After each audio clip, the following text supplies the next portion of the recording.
Время новостей на канале Абаза. В студии Марина Будба. Здравствуйте. Сегодня в выпуске. Абхазия стремится к сотрудничеству. Торговый представитель Абхазии в России Олег Барциц принял участие в заседании Межгосударственного совета СНГ по конгрессной выставочной деятельности.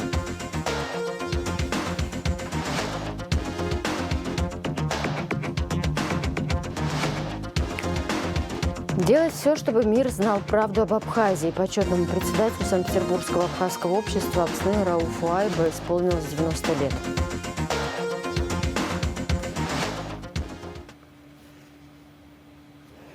Начнем с информации о борьбе с майнингом. 4 криптофермы обнаружили и демонтировали в Ачимчирском районе. Всего милиционеры изъяли 33 аппарата для майнинга. В отношении владельцев применили меры административного взыскания. Смотрите материал пресс-службы МВД Абхазии. В городе Ачимчира демонтировано 4 майнинг-фермы. Объекты незаконной добычи криптовалют выявлены в результате совместной работы с сотрудниками УЭБ, ПК МВД и отдела внутренних дел по Ачимчирскому району при участии специалистов РУП «Черноморэнерго». На территории домовладения гражданина Хачава Анатолия Руфимовича по улице Шинкуба работало 4 майнинг-аппарата. По улице Лакоба, также на территории частного домовладения, обнаружена ферма с 15 функционирующими устройствами по добыче криптовалюты. Оборудование принадлежит Квачахе Розе Аполлоновне. У гражданина Тарба Сос Анатольевича изъято 5 аппаратов. Последний майнил криптовалюту на территории своего домовладения, расположенного по улице Школьная в городе Ачимчира. Еще 9 незаконно функционирующих майнинг-устройств, принадлежащих Кахитилидзе Атару Георгиевичу, были обнаружены в его домовладении по улице Кортава. Всего изъято 33 аппарата. В отношении владельцев применены меры административного взыскания. За незаконное хранение наркотиков к уголовной ответственности привлечен житель города Пицунда. Уголовное дело по факту незаконного приобретения и хранения наркотического средства без цели сбыта возбуждено в отношении жителя города Пицунда 1986 года рождения Чубуранзе Эдуарда Шамовича. Последний был задержан сотрудниками госавтоинспекции уголовного розыска Галского РОВД на посту ГАИ-канал в ходе профилактических мероприятий. При осмотре транспортного средства данного гражданина под створкой люка сотрудниками милиции был обнаружен и изъят медицинский шприц с подготовленным к инъекции наркотическим средством метадон. Принадлежность содержащегося в шприце вещества к наркотическому установлена в экспертно-криминалистическом центре МВД. Расследование уголовного дела проводит следственное подразделение Галского РОВД. Эдуард Чубуранзе отпущен под личное поручительство. 1718 нарушений правил дорожного движения выявили сотрудники ГАИ за прошедшую неделю. Из них 134 нарушений норм тонирования автостекол. 62 водителя привлечены к административной ответственности за управление автотранспортным средством в нетрезвом состоянии. Доследственную проверку по факту гибели россиянки проводит Гагрская прокуратура. 40-летняя россиянка Инесса Поленко сорвалась с 50-метровой высоты на 18-м километре шоссе Убыхов в Гагре 7 апреля. Ее доставили в реанимацию районной больницы, где она скончалась. Сразу после происшествия сотрудники прокуратуры выехали на место. Они опросили очевидцев и назначили экспертизу. Необходимо дать оценку и принять решение, чтобы в будущем избежать подобных трагедий, рассказал спутник прокурора Гагрского района Беслан Пкин. По словам Пкина, инцидент произошел на смотровой площадке на въезде в Гагру. Группа туристов заехала в республику на собственном автомобиле. Они остановились, чтобы сделать фото на память. Предположительно, у погибшей женщины закружилась голова, и она сорвалась со смотровой площадки. Двоих детей, их маму, пострадавших в пожаре в Сухуми 5 апреля из Сочинского центра охраны материнства и детства санитарной авиации доставили в Краснодарский краевой ожоговый центр. Состояние их здоровья оценивается как крайне тяжелое. Отец детей, также получивший ожоги, при пожаре находится в больнице города Сочи. Медики оценивают его состояние как крайне тяжелое. Все пациенты подключены к аппарату искусственной вентиляции легких, сообщает Минздрав.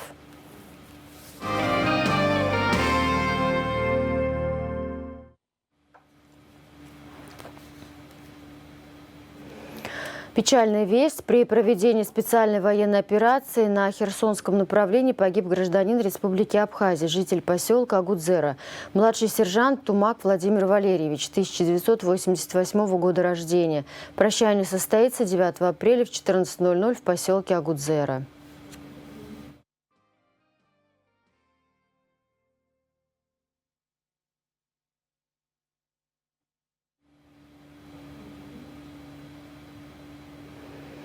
Продолжаем выпуск. Торговый представитель Абхазии в России Олег Барциц принял участие в заседании Межгосударственного совета СНГ по конгрессной и выставочной деятельности. Подробности в репортаже Элеоноры Гилаян.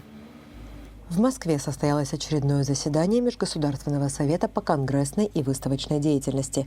В работе совета приняли участие представители Российской Федерации, Республики Беларусь, Казахстана, Азербайджана, Кыргызстана, Армении и Молдовы.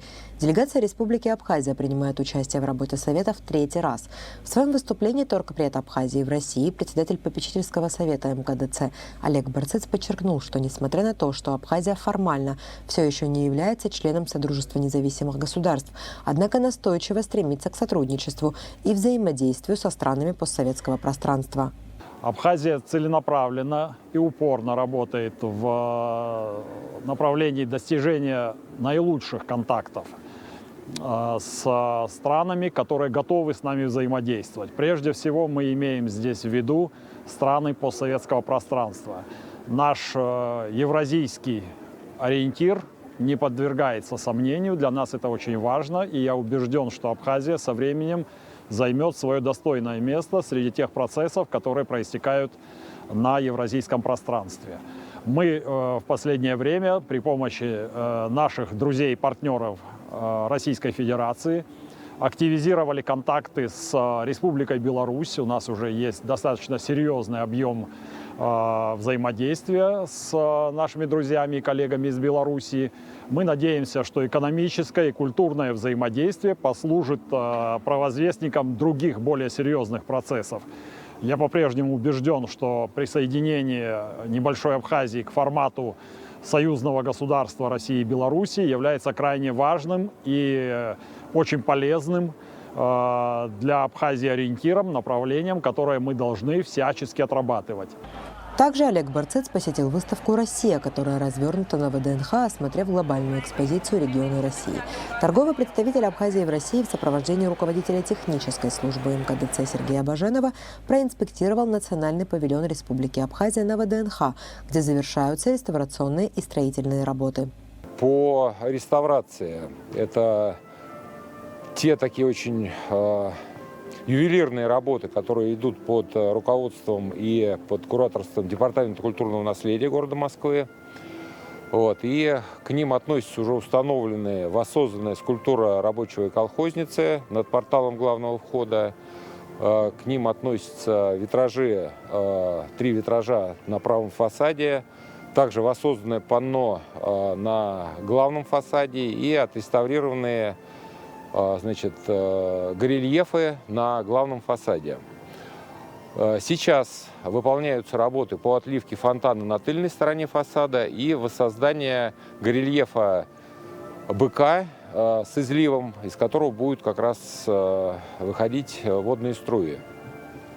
Планируется, что с окончанием реставрационных работ в павильоне откроются торгово-выставочный центр и экспозиции Республики Абхазия, посвященные ее истории, культуре и достижениям. Элеонора Гилаян, Абаза ТВ. Почетному председателю Санкт-Петербургского абхазского общества Апсны Рауфу Тархуновичу Айба 7 апреля исполнилось 90 лет. Во время Отечественной войны народа Абхазии Рауф Айба руководил работой, проводимой в тот период абхазской диаспорой. Чтобы мир узнал правду об Абхазии, питерские абхазы работали над тем, чтобы как можно больше материалов о войне в Абхазии появлялось в средствах массовой информации России. Многие журналисты тогда уже Санкт-Петербурга обратили внимание на тему Отечественной войны народа Абхазии именно благодаря инициативе Рауфа Айба. Им самим и его сподвижниками в Абхазию были командированы российские журналисты и режиссеры. В результате санкт-петербургской съемочной группы телеканала «Вертикаль» были сняты документальные фильмы. Делал много Абхазии. Вот он, такие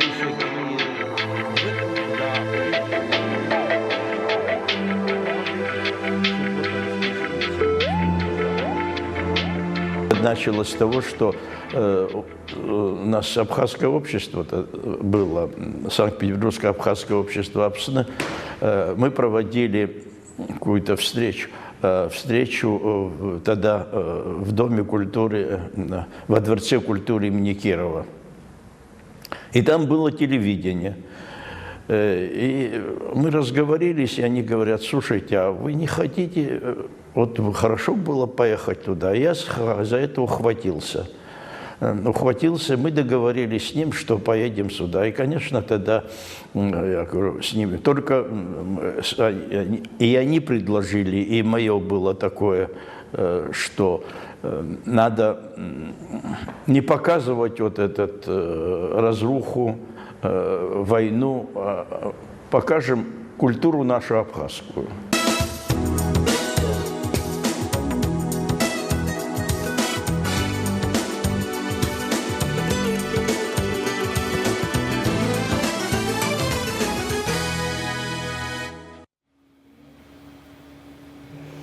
После выпуска новостей смотрите в нашем эфире проект «Постфактум» из архива Абаза ТВ с Рауфа Майба, а также фильм 1995 года об Абхазии, снятый Пятым каналом российского телевидения, «И море большое из капель состоит». Филолог, искусствовед, педагог, управленец в сфере образования Наталья Каюн, еще и активный общественный деятель, просветитель, в марте отметила юбилей. Наши корреспонденты пообщались с Натальей Васильевной и выяснили, кем она когда-то мечтала стать, почему не защитила кандидатскую и за что ее любят студенты. Поскольку я занималась живописью, решила выбрать декоративно-прикладное искусство. Причем тогда был текстильный институт, в тот период, когда 200 человек было на одно место. К сожалению, мне не хватило полбалла, чтобы пройти по конкурсу на эту специальность. Я поступила на историко-филологический факультет Сухумского пединститута. Это вообще замечательный классический факультет. И я благодарна судьбе, что фактически она привела меня к этой специальности. Закончив вуз, я стала работать на кафедре русской литературы, потому что очень трудно было на кафедру истории, хотя хотела заниматься историей. Какое-то время я даже преподавала историю. Но потом стечение обстоятельств привело к тому, что я стала преподавать русскую литературу. И я не жалею. После войны нашей отечественной 92-93 годов, естественно, мы сразу же стали работать в вузе, преподавать, пешком ходили, я в центре жила, да. Это было такое очень своеобразное, очень тяжелое и очень эмоциональное, подъемное время, потому что хотели как-то все это восстанавливать, а через какое-то время ко мне обратились и предложили должность замминистра образования. Это было очень удивительно, да? И я долго думала, соглашаться, не соглашаться. Дети все-таки маленькие, семья, работа в вузе. Но согласилась. Согласилась, и опять-таки я вообще благодарна судьбе. А когда пришел к нам министром Олег Алексеевич Гварамия, да, совмещая и ректорскую должность, да, то это было очень интересно. И первое, и что мне запомнилось, это когда, зайдя в кабинет, он мне сказал: у нас задание от премьер-министра, а тогда премьером был Гагулия Геннадий Леонидович, подготовить программу «Сельский учитель». Вы не представляете, какое это было удовольствие. Он сказал: все остальное в сторону, занимаемся этой программой. Репортаж о Наталье Каюн смотрите в нашем новостном эфире во вторник, 9 апреля. Ректор АГУ, академик Олег Огварами, принял группу студентов, магистрантов и аспирантов, вернувшихся накануне из Турции с учебно-исследовательской практики по следам научных изысканий Владислава Арденба. Руководитель практики, декан исторического факультета Алик Габелия подробно рассказал о программе поездки, о том, в каких местах и на каких исторических памятниках побывали участники. Среди них декан особо выделил памятники древнего хеттского государства. Алик Габелия поблагодарил ректора за предоставленную возможность осуществить поездку. Он также выразил признательность всем, кто оказал помощь и поддержку. Студенты рассказали, что поездка была познавательной и весьма интересной. Обращаясь к молодежи, ректор отметил, что руководство вуза всегда делало и будет делать все необходимое, чтобы молодежь получила достойное образование. Что касается наследия Владислава Арденба, то ректор подчеркнул, что его нужно изучать и продолжать. Об этом сообщает отдел информации и медиакоммуникации АГУ. В Уфе началось строительство колоннады на набережной Белой в районе монумента Дружбы. Первый камень в основании будущей колоннады в честь дружбы Башкирии и Абхазии был заложен в октябре 2023 года. Во время визита президента Абхазии в Уфу сообщил Башинформ. Колоннада будет похожа на колоннаду на набережной Махаджира в Сухуме. Высота сооружения до 12 метров, длина до 30 метров, ширина до 6 метров. Для строительства будут использованы фельзитовый камень или гранит. Туризм и рейтинги. Гагра попала в топ популярных направлений у россиян для бюджетного отдыха в апреле. Туристы бронируют жилье на абхазском курорте в среднем на 5 дней. Театр танца «Аураща» из Гудауты стал обладателем гран-при фестиваля «Шаг к мечте» в Казани. 6 апреля в столице Республики Татарстан, Казани, состоялся финал Всероссийского фестиваля конкурса «Шаг к мечте», в котором участвовали ансамбли и коллективы с разных уголков Российской Федерации и ближнего зарубежья.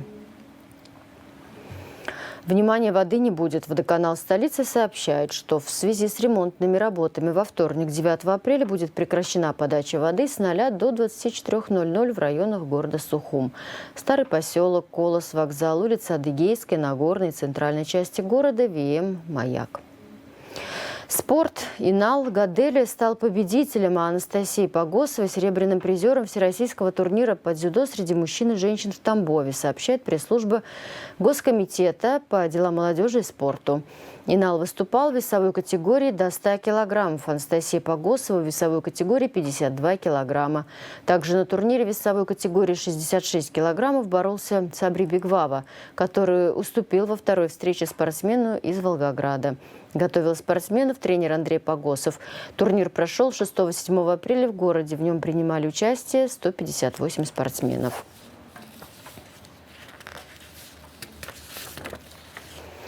Команда «Крылья Абхазии» стала чемпионом Абхазии по баскетболу среди женских команд. В финале они одержали победу над баскетболистками из РШФСМ со счетом 57-71. Отметим, что команда «Крылья Абхазии» участвует в чемпионате впервые. В матче за третье место встречались команды «Спартак-2» и «Ачимчира». В упорной борьбе победу со счетом 50-54 одержали сухумские баскетболистки. В завершении выпуска прогноз погоды.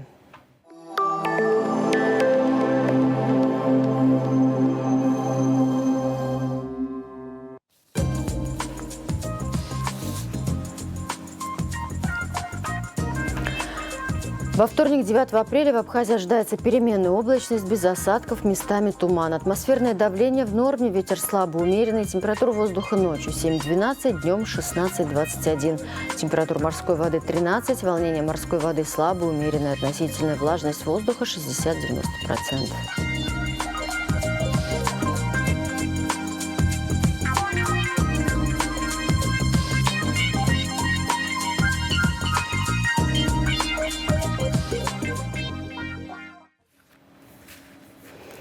На этом пока все. За развитием событий следите вместе с нами. До встречи.